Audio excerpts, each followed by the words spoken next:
André, já que você falou sobre segurança ou insegurança, dos seus artigos também na sua coluna na Folha fala que o imenso desafio para 2025 é não perder a soberania para o crime organizado.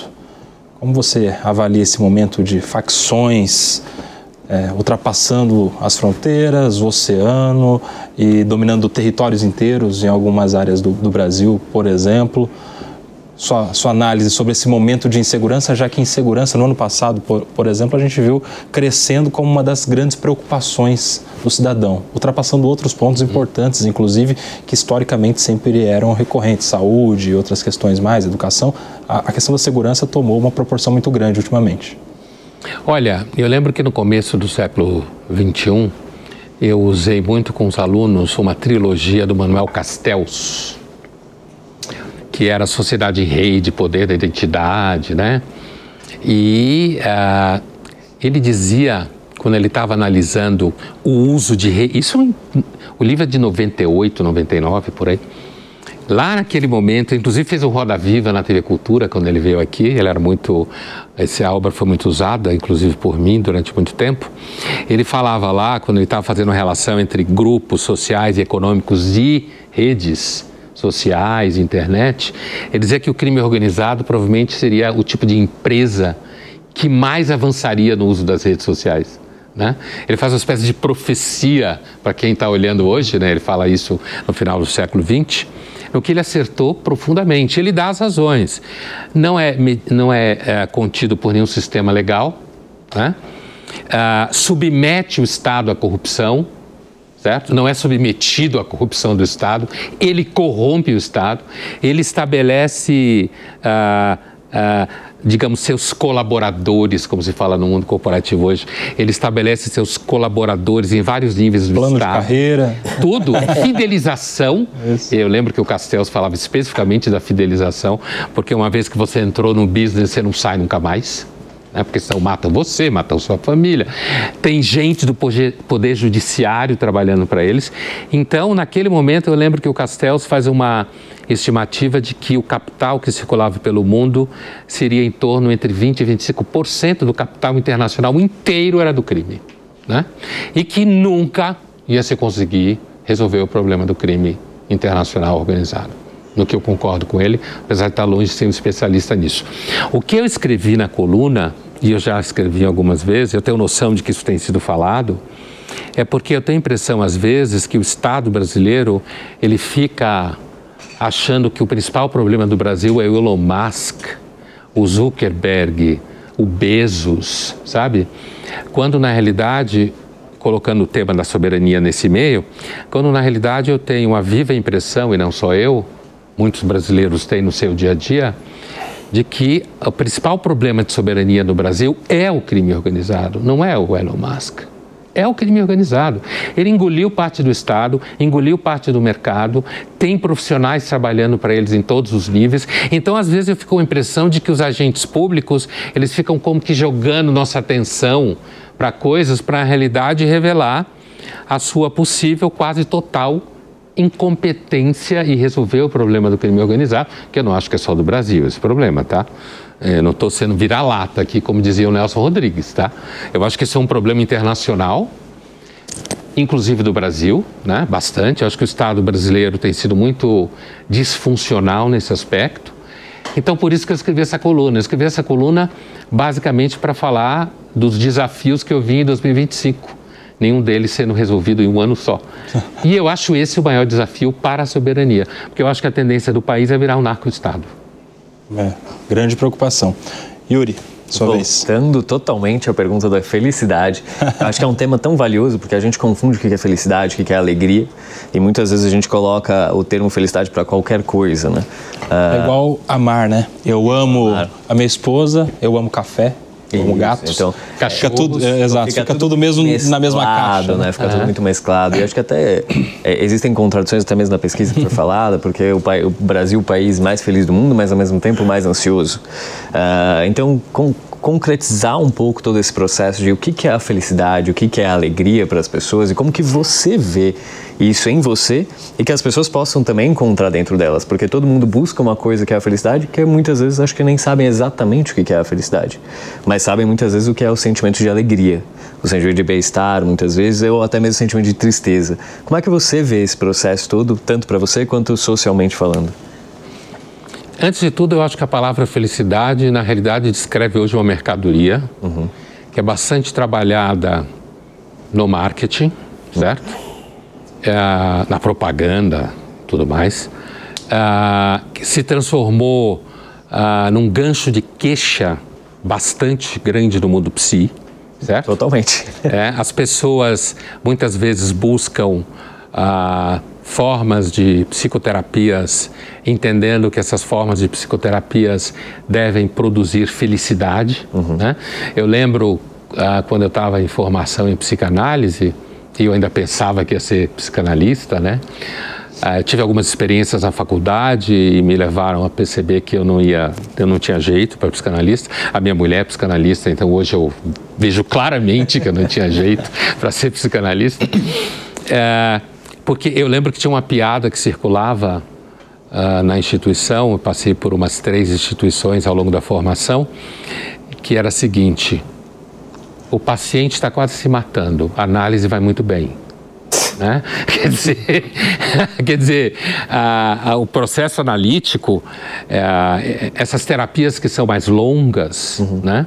Não são focadas numa queixa imediata do tipo terapia breve. Que é né? próprio da abordagem de psicanálise. Né? É mais profunda, menos vinculada a, digamos assim, mecanismos de reforço positivo ou negativo comportamentais, quer dizer... então não era na psicanálise nunca foi uma questão encontrar a felicidade na terapia, né? Talvez questões, digamos assim, mais visceralmente complicadas do paciente. Mas voltando à questão da felicidade, eu tenho a impressão que hoje a felicidade ela é uma palavra que antes de tudo está vinculada a um produto que as pessoas pensam encontrar em formas breves de psicoterapia, em certos exercícios que fazem, em certas expectativas com relação a neurociências e também em relação à sua carreira profissional, o sucesso que eles vão ter na carreira profissional. Então, o que eu estou querendo dizer aqui é alguma coisa que eu lembro aqui de uma referência do Adorno, no Mínima Muralha, que é um autor que eu também gosto muito, esse livro do Mínima Muralha, quando ele estava exilado nos anos 40 nos Estados Unidos, quando ele fala que é um livro de aforismos, né? E tem um que ele fala mais ou menos assim, que no capitalismo a vida privada ela é arrastada pela mercadoria, né? E é isso que eu acho que a felicidade hoje é muito. É fato que o campo semântico da palavra felicidade é vasto, né? E contraditório, mesmo na história da filosofia. Né? Muita gente usa, por exemplo, Marco Aurélio, Sêneca, hoje do estoicismo, como fórmulas de atingir a felicidade, quando, na realidade, uma das características do estoicismo é, antes de tudo, reconhecer que a maior parte do que nos acontece está fora do nosso controle. O que não combina nem um pouco com as nossas tentativas de estabelecer exercícios de sucesso, entende? Então, eu... já escrevi algumas colunas sobre isso, inclusive eu escrevi uma coluna uma vez, há muitos anos atrás, que deu um pau danado, que era assim: Deus me livre de ser feliz. Né? Essa coluna foi escrita por conta de um dia a gente estava passando perto do Parque Vila Lobos, perto de onde eu moro, e no domingo à tarde, tipo 5 horas, tinha uma fila de carros enorme para entrar no parque. Né? E me deu uma agonia de ver aquelas pessoas, aquela fila gigantesca, às 5 horas da tarde do domingo, criança dentro do carro, e o parque ia fechado ali a pouco. E eu pensei, mas essa obsessão de ter que produzir lazer, produzir diversão no final de semana, ainda mais às 4 da tarde, pegando uma fila enorme, trânsito e tudo mais, aí eu acabei. Eu sempre digo que minha coluna da Folha é um dos meus mecanismos de produção de saúde mental. Porque alguma coisa me atormenta, eu posso escrever a coluna sobre aquilo, né? Agora, para mim, pessoalmente, que você perguntou, olha, como eu disse mais ou menos no começo, eu nunca fui e ainda não sou uma pessoa muito obcecada pela ideia de felicidade. Seja lá o que isso quer dizer. Né? Eu tendo a pensar a ideia de felicidade como... Primeiro, eu acho que o processo de amadurecimento que a gente tem ao longo da vida exige de nós uma certa região subjetiva que acomode a tristeza, o fracasso. Né? Eu acho que no amadurecimento tem algum tipo de fracasso. Daí eu achar que uma das grandes mentiras contemporâneas é a ideia de que alguém pode ser feliz tendo sucesso o tempo todo. Acho que não dá. É entediante? É entediante, confunde. Principalmente se você for muito jovem, a chance de você virar um idiota é gigantesca. Né? Se você tiver muito sucesso, muito jovem, a chance de você virar uma besta é muito grande. Porque você pode começar imediatamente a achar que tudo que você pensa está certo. Tudo o que você não entende, por definição, não vale nada. Porque você não entende, não tem o repertório. Aliás, é isso que o Tocqueville fala dos jovens empreendedores. Ele não fala desse jeito, a gente fala hoje. É o que ele fala dos jovens empreendedores da democracia americana em 1831. Quando você fala para eles alguma coisa que eles não entendem, imediatamente eles acham que não vale nada porque eles são de sucesso. Isso é uma coisa que empresário sofre muito. Quando ele tem sucesso no que ele faz e ele não entende alguma coisa, por definição aquilo não deve ter valor, porque ele teve sucesso. Então eu nunca fui muito obcecado pela ideia de felicidade. É claro que uma vez eu estava num evento, final de um ano, no meio da pandemia, um evento à distância, com uma outra colega de mesa, de bancada, e eu lembro que o jornalista falou assim: Pondé, o que você acha disso? Você que gosta do sofrimento? Eu falei, pelo amor de Deus, quem gosta do sofrimento? Tem interpretação típica do século XXI, rasa. Né? Inclusive porque você não precisa gostar do sofrimento, a menos que você seja sádico no sexo, masoquista, e procure um sádico. O sofrimento te acha, você não precisa gostar dele de procurar, entendeu? Mas eu nunca fui muito obcecado, não era uma... Eu acho que tem uma questão geracional, sabe? Eu acho que tem uma questão geracional. Hoje se fala muito de felicidade. O mercado semântico está saturado desse tema de felicidade, né?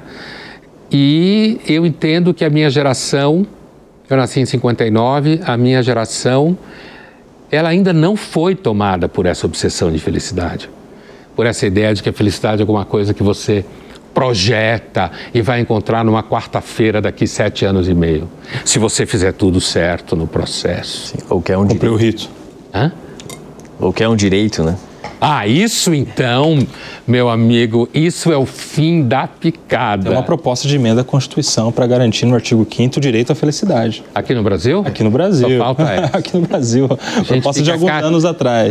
Direito à vida, à liberdade, à saúde e à felicidade. A felicidade, tudo bem, outras. Saúde, vida e tal. Mas a felicidade, a impressão que se isso pegar, a gente fica miserável a cada dia mais, né? Direito à felicidade. Com direito constitucionalmente garantido.